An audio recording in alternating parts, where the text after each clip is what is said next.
definition and the terms, few terms, okay, about the concave mirrors. Now, ray diagrams for the concave mirror. Ray diagrams. Ray diagrams means here we can draw the path of the lights, okay, path of the incident ray and reflected, okay, so that we can get image, okay. So in these ray diagrams we also in these ray diagrams we show all these things, okay. We draw the incident path and the reflected path of the light, okay. So before that we need to understand the rules, some rules, okay. So before going to ray diagrams, so the rule 1 is, this is the concave mirror. Here this indicates the outer side of the concave mirror, okay. That means this is closed, the surface is closed, only the reflecting surface is, this is the reflecting surface, the inner surface, okay. So inner surface is the reflecting surface. So here the rays, in the first rule, the light ray passing parallel to the principal axis is passing through focus, okay, focal point. This is the rule 1. Rule 2, this is the exact opposite to the rule 1. Here the light ray passing through the focus, okay, will reflected parallel to the principal axis.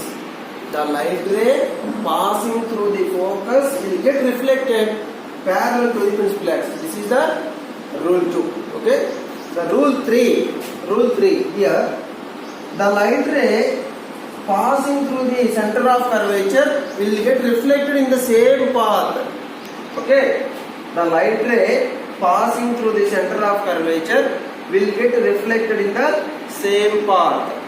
Why does it happens? Okay, you see, so already you know, okay, in the previous class, law of the reflection, law of the light reflection, what does it tells us?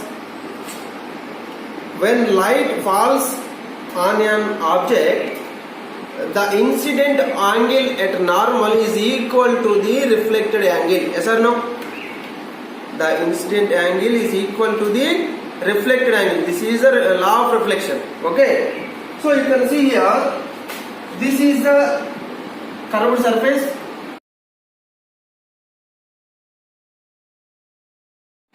this is the curved surface, right? So here at this point this is normal, this is normal.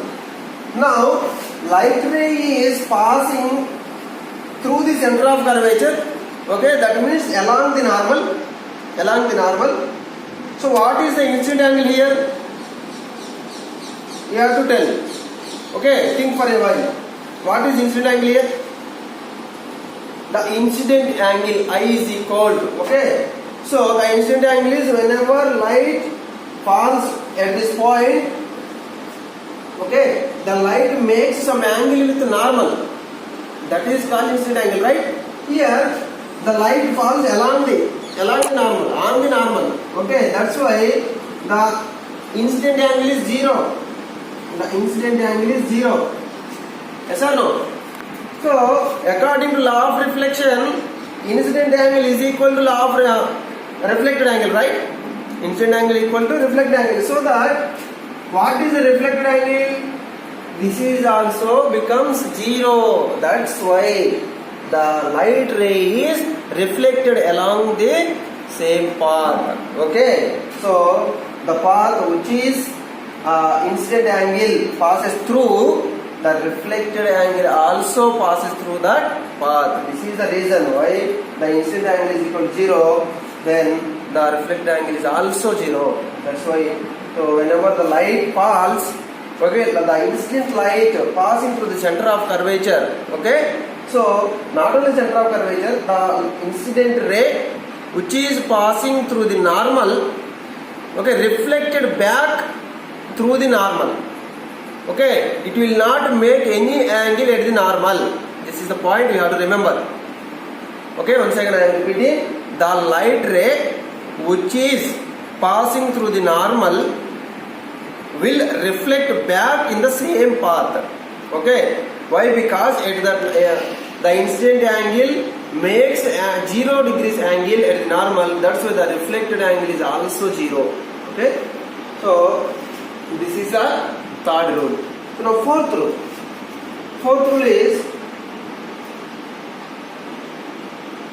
the incident angle makes, if the incident angle incident at point P, that is pole, okay, makes the same angle, okay, the reflected light ray makes same angle with the incident angle. This is also looking like law of reflection. That is, at the pole the incident angle is equal to reflected angle. These are the rules. Okay, so you have to learn before we go to ray diagrams for the obtaining different images, okay, through concave mirror.